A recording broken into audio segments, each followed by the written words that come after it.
Hello guys, welcome to another video of stock market friends. Standard glass lining limited guys एक upcoming IPO जो कि आज के दिन ओपन होने जा रहा है। जानेंगे complete analysis, business model, financial condition, performance, GMP कितना चल रहा है, लिस्टिंग कितना मिलेगा, अप्लाई करें या फिर नहीं, इन सभी पॉइंट्स को डिस्कस करेंगे। चलिए फ्रेंड्स वीडियो स्टार्ट करते हैं। आईपीओ 6 जनवरी को ओपन हो रहा है आज के दिन। 8 जनवरी क्लोज किया जाएगा। 10 रुपीज का फेस वैल्यू, 133 टू 140 रुपीज पर शेयर की प्राइस बैंड, 107 शेयर्स की लॉट साइज, 410.05 करोड़ का इशू साइज जो कि 2,92,89,367 शेयर्स का इशू किया जा रहा है, जिसमें से फ्रेश इशू 210 करोड़ का, ऑफर फॉर सेल 200.05 करोड़ का किया जा रहा है। Book build issue IPO NSC BSc दोनों में लिस्टेड किया जाएगा।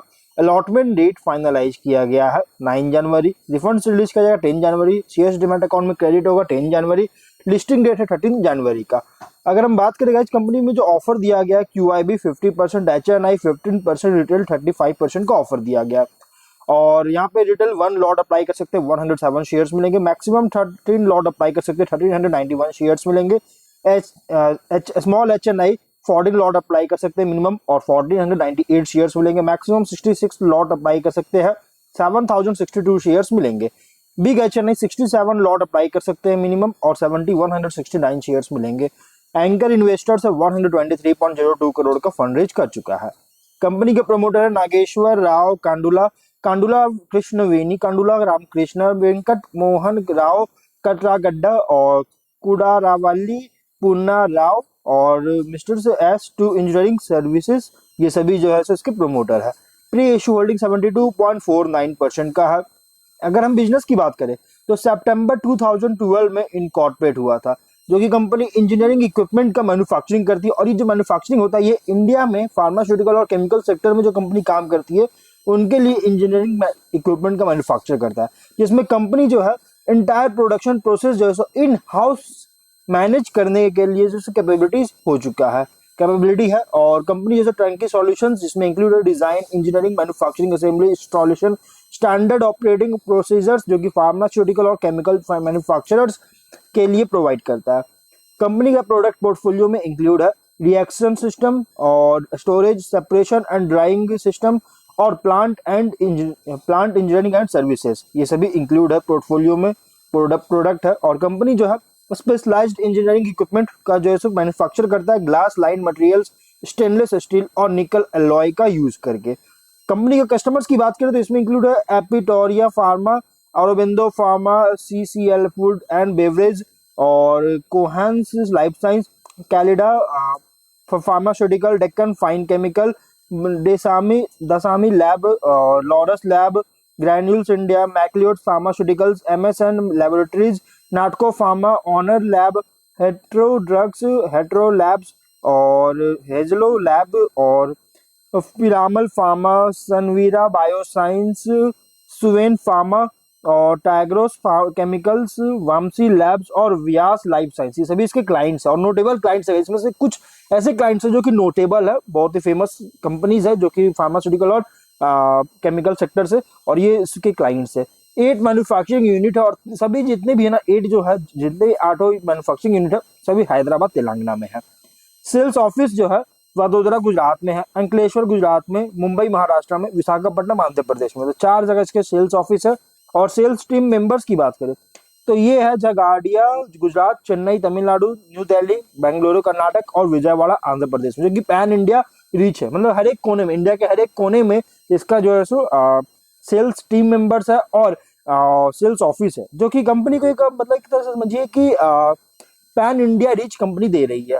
30 सितंबर के according 460 full time employ, 731 contract labourers काम कर रहे थे। स्ट्रेंथ की बात करें, स्पेशलाइज्ड इंजीनियरिंग इक्विपमेंट मैन्युफैक्चरर्स है फार्मास्यूटिकल और केमिकल सेक्टर्स में, और customised and innovative range of products provide करता है entire pharmaceutical chemical manufacturing value chain के थ्रू।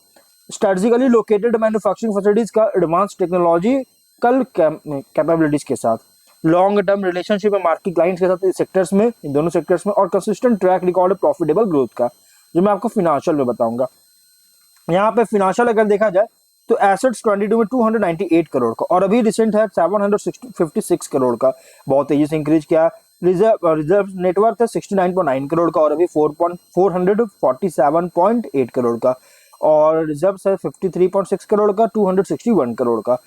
यहाँ पे अगर डेट की बात करें तो 69 करोड़ का था, उसका डेट थोड़ा सा इंक्रीज लगातार इंक्रीज कर रहा है, 173.8 करोड़ का डेट है, डेट थोड़ा इंक्रीज करता हुआ देखने को मिल रही है।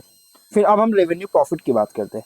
तो 22 में रेवेन्यू था 241.5 करोड़ का, प्रॉफिट 25.1 करोड़ का, 23 में 500 करोड़ का, 53.4 करोड़ का, 24 में 549.6 करोड़ का, 60 करोड़ का, फर्स्ट हाफ में 312 करोड़ का, 36.2 करोड़ का।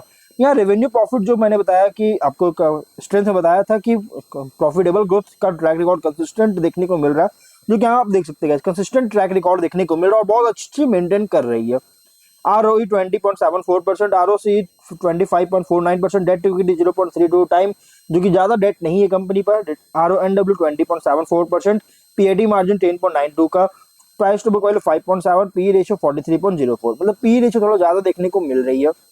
अगर हम इसके कुछ और रिस्की पॉइंट की बात करें तो कंपनी जो है यहाँ पे एंटायरली मैन्युफैक्चरिंग फैसिलिटी जो तेलंगाना में है इस पर रिलाई करता है। अगर इस स्टेट में कोई भी एडवर्स डेवलपमेंट होता है या फिर ऑपरेशंस में, फैसिलिटीज के ऑपरेशंस में सडन शट डाउन होता है या स्लो डाउन होता है तो कंपनी के बिजनेस और फाइनेंशियल कंडीशन को निगेटिवली इम्पैक्ट कर सकता है। लिमिटेड नंबर ऑफ सप्लायर्स पर डिपेंड है की रॉ मटेरियल्स के लिए, जिसमें इंक्लूड स्टेनलेस स्टील, कार्बन या mild steel, nickel alloy, forging, castings, chemicals and PTFE powder के लिए। अगर इन सप्लायर से कोई भी लॉस होता है या फिर मटेरियल्स के प्रोक्योरमेंट में डिले होता है तो कंपनी को ऑपरेशन और फाइनेंसेस को अफेक्ट कर सकता है, टाइमली डिलीवर नहीं कर पाएगी। यहाँ पे दो मेन सेक्टर्स में कंपनी का जो रेवेन्यू का जो पार्ट डिवाइड किया गया जो कि जनरेट कर रहा है, फार्मास्यूटिकल और केमिकल्स। और मैं आपको वन बाय वन बताऊंगा, फार्मास्यूटिकल का अलग बताऊंगा, केमिकल का अलग बताऊंगा।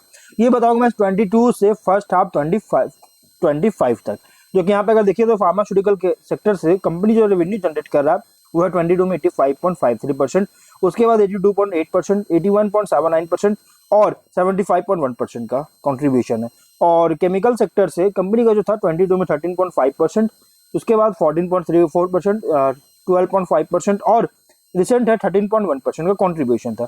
अगर कोई भी इस साउंड पर, इस सेक्टर से कोई भी साउंड सेक्टर से के साउंड परफॉर्मेंस पर कोई भी डिपेंडेंट बहुत ज्यादा है, जिसके कारण कोई भी सडन एडवर्स चेंज होता है तो कंपनी का रेवेन्यू जनरेशन कैपेबिलिटीज जो है इसको हिट कर सकता है, जिससे इसका फाइनेंशियल स्टैंडिंग जो है मार्केट में वो अफेक्ट कर सकता है।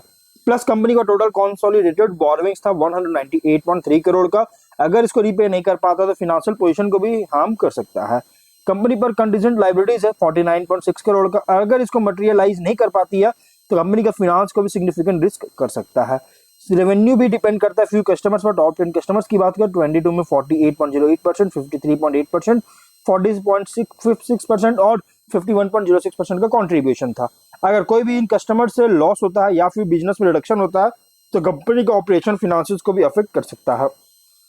कंपनी का रेवेन्यू हेवली डिपेंडेंट है इंडियन मार्केट पर, जो कि कंट्रीब्यूशन अगर देखें तो इंडियन मार्केट का तो 22 में 99.76%, फिर 99.73%, 99.63% और 94.02% का कंट्रीब्यूशन मेनली कंपनी से इंडियन मार्केट पर डिपेंड करता है। अगर ये इंडिया मतलब कि ये रिलायंस जो है इंडिया स्पेसिफिक मार्केट पर डायनामिक्स पर ये मतलब कि रीजनल रिस्क को लेकर एक एक्सपोजर इंक्रीज करती है, जिसके कारण अगर इसको लॉन्ग मतलब कि डाइवर्सिफाई नहीं कर पाता, बाद में अगर ये एक्सपोर्ट वगैरह नहीं करती, डाइवर्सिफाई नहीं कर पाती या फिर लॉन्ग टर्म प्रॉफिटेबिलिटी सस्टेन नहीं कर पाती है तो कंपनी को अफेक्ट कर सकता है। अगर हम बात करें इस प्रोमोटर कंपनी सब्सिडरीज डायरेक्टर्स पर कुछ लीगल प्रोसीडिंग्स इन्वॉल्व है, जिसमें गाइज अगर इसका जजमेंट अगर आता है अगेंस्ट कंपनी का अगेंस्ट तो बिजनेस प्रॉस्पेक्ट को भी डेट्रीमेंटल कर सकता है। तो कुछ रिस्की पॉइंट भी है। जीएमपी की बात करेंगे तो 97 रुपीज का ट्रेंड कर रहा है, 237 पे लिस्टिंग हो रही है, 69.2% का लिस्टिंग इन मिल रहा है। लिस्टिंग तो नो डाउट बहुत स्ट्रॉन्ग दे रही है गाइज। अगर हम बात करें ऑब्जेक्टिव का तो कंपनी कैपेक्स करना चाहती है मशीनरी इक्विपमेंट के परचेज के लिए, लोन उसका रिपेमेंट करना चाहती है। इसका एक सब्सिडियरी है जो कि S2 engineering industry private limited, इसमें भी जो है सो कंपनी लोन का रिपेमेंट करना चाहती है। और कंपनी जो है यहाँ पे अगर देखिएगा तो होली ओन सब्सिडियरी है S2 इंजीनियरिंग, इसी में इन्वेस्टमेंट करना चाहती है जिससे मशीनरी और इक्विपमेंट का परचेज करेगी, मतलब कंपनी में भी और सब्सिडियरी में भी मशीनरी इक्विपमेंट का परचेज करेगी और लोन को पे करेगा। और इन ऑर्गेनिक ग्रोथ को फंडिंग चाहती है स्ट्रेटेजिक इन्वेस्टमेंट्स के या एक्विजिशन के थ्रू जनरल कॉर्पोरेट्स के लिए फंडिंग चाहिए, इसके लिए आईपीओ लाया गया।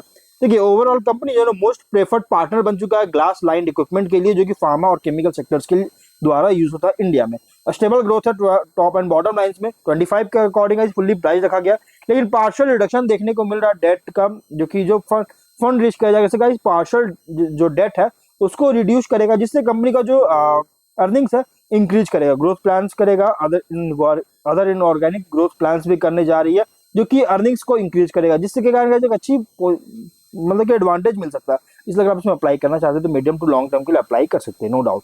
लिस्टिंग के लिए अप्लाई कर सकते हैं, चांसेस है कि कंपनी बहुत ज्यादा जैसे इन्वेस्टमेंट देखने को मिल सकता है, बहुत ज्यादा डिमांड देखने को मिल सकता है इन्वेस्टर्स के द्वारा इस आईपीओ में। तो गाइस लेकिन जो भी डिसीजन होगा आपका खुद का फाइनल डिसीजन लीजिएगा, ये कोई रिकमेंडेशन वीडियो नहीं है। तो हम लोग वीडियो कहीं पे एंड करते हैं, अगर कोई डाउट है कमेंट बॉक्स में पूछे।